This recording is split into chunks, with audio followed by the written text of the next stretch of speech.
saya ucapkan terima kasih kehadirannya para pembicara, para teman-teman media yang sudah hadir di hari Senin ini. Selanjutnya, rekan-rekan sekalian, kita akan masuk ke agenda yang kita sudah tunggu, yakni sesi diskusi. Kali ini sesi diskusi akan dipandu langsung oleh moderator, yakni Direktur Eksekutif ICT Institute, Bapak Heru Sutadi. Pada Pak Heru, waktu dan tempat kami persilakan. Ya, Assalamualaikum warahmatullahi wabarakatuh. Ada harapan yang disampaikan oleh pemerintah bahwa kita akan bisa mendapatkan layanan internet seharga 100.000 dengan kecepatan 100 megabit per second. Kebetulan pagi hari ini telah hadir beberapa pembicara yang memang sudah tidak asing lagi.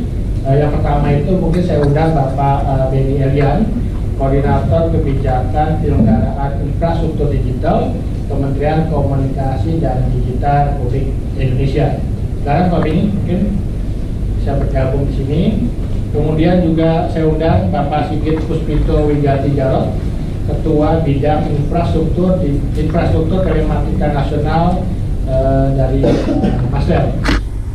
Kemudian juga saya undang Bapak Kamil Sagala, Dekan Fakultas Hukum Universitas Mitra Bangsa.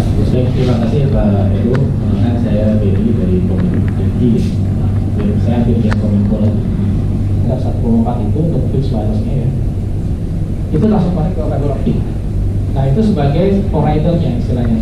Ekspansi fiber optik sampai 1 titik di lokasi sekitar lokasi rumah itu ya, bisa 200 meter dari ODB-nya. Nah itu kemudian pelanggannya bisa dialihkan ke fiber optik. Selamat pagi rekan-rekan semua.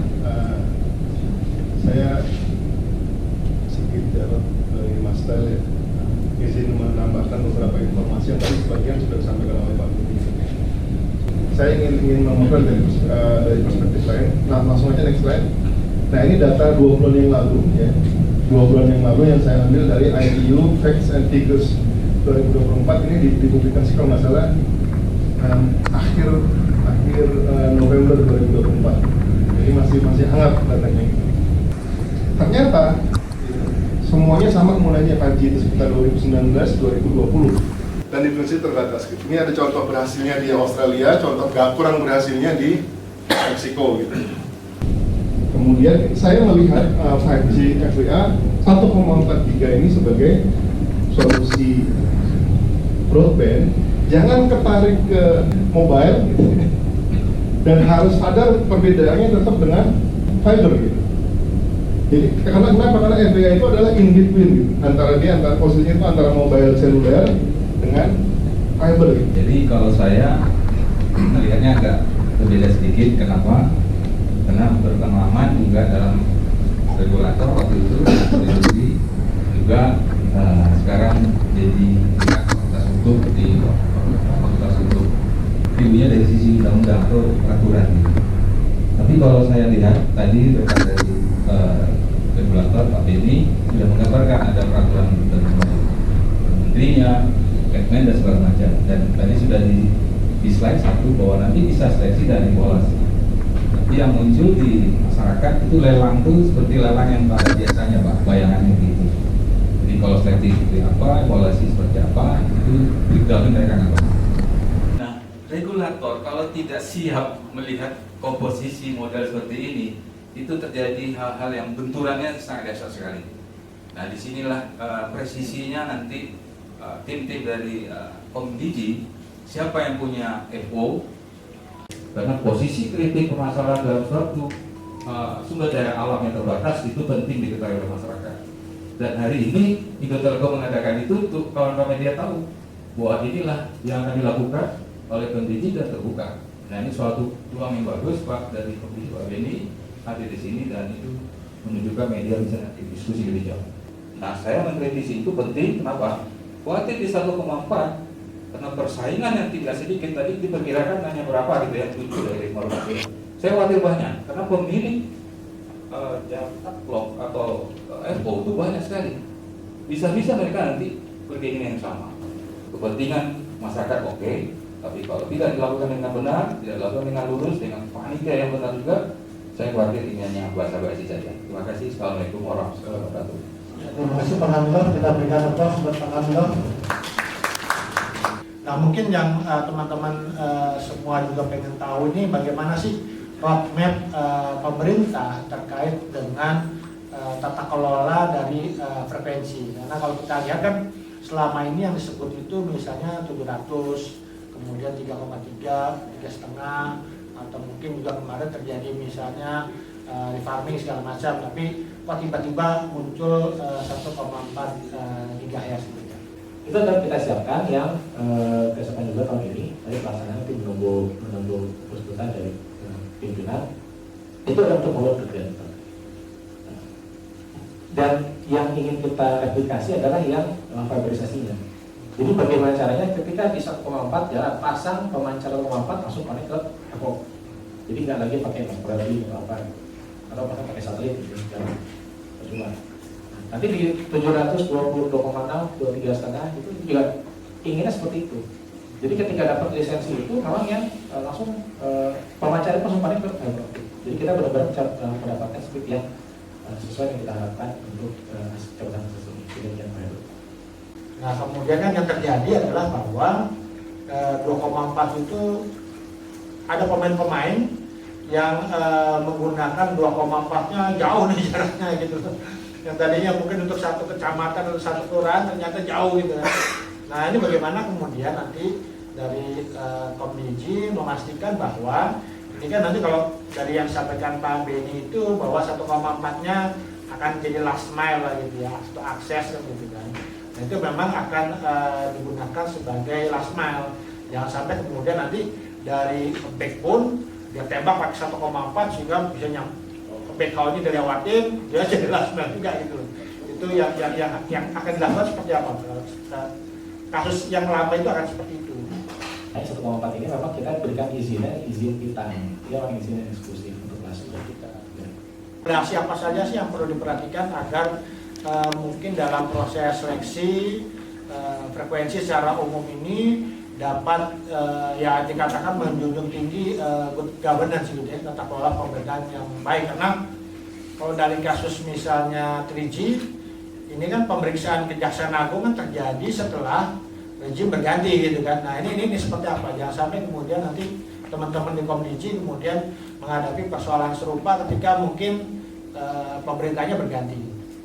Aspek untuk regulasi yang harus diamankan oleh rekan-rekan Komdigi dalam proses lelang ini itu adalah persaingan usahanya itu penting. Karena itu kalau tadi hadir nih kawan-kawan dari KPU atau nanti jadi salah satu tim Pak ini bisa juga itu dimintakan untuk menetralisir minimal. Dan satu lagi Pak, yang penting lagi juga, cuman jangan lupa masyarakat Pak.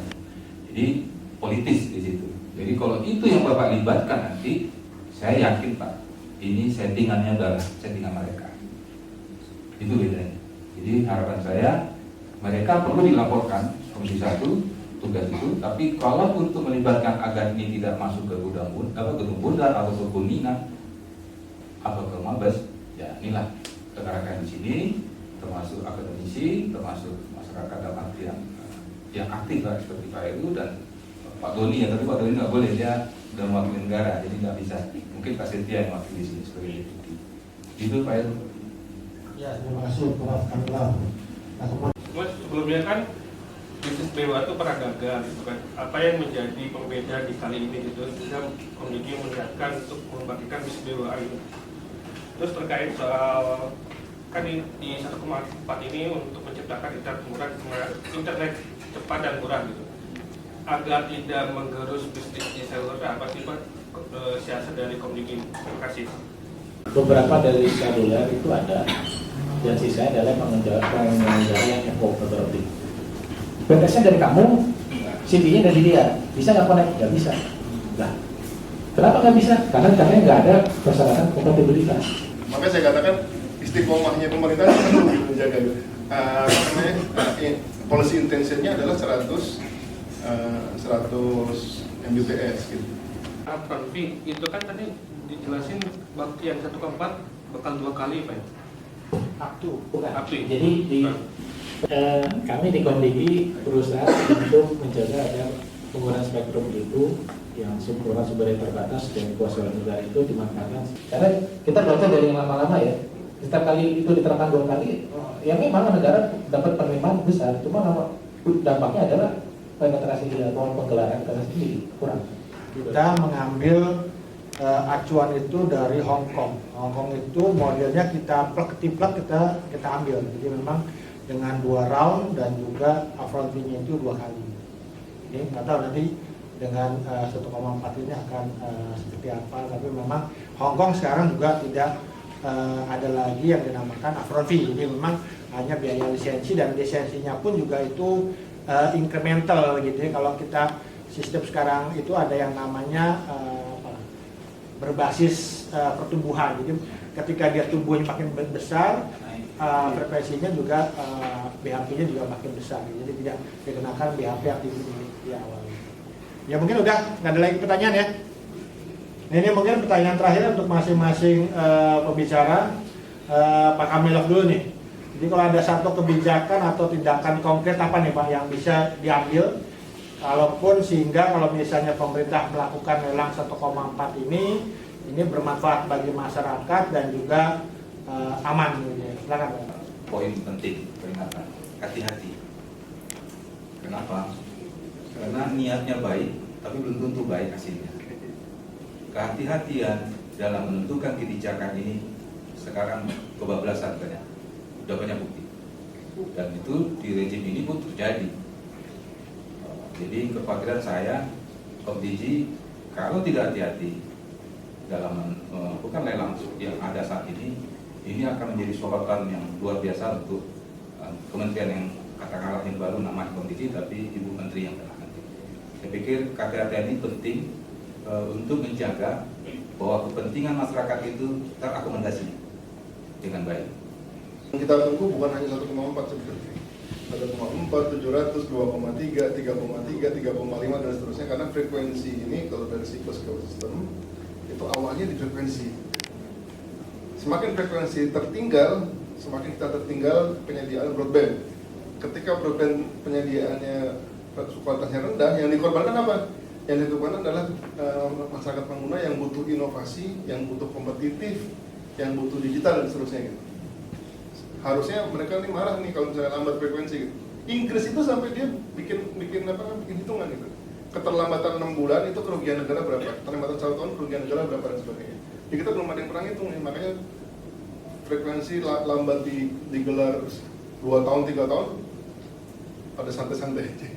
Mungkin itu dari saya. Terima kasih. Pak Kamilov, kemudian juga Pak Sigit menyampaikan harus istiqomah gitu ya.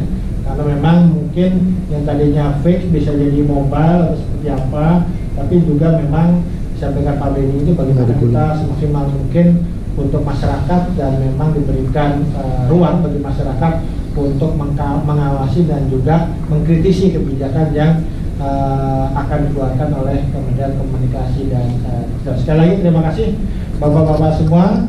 Terima kasih juga untuk yang sudah hadir. Buah durian, buah selasi, cukup sekian, terima kasih. Buah duku, buah pepaya, sekian dulu, sampai jumpa. Assalamualaikum warahmatullahi wabarakatuh.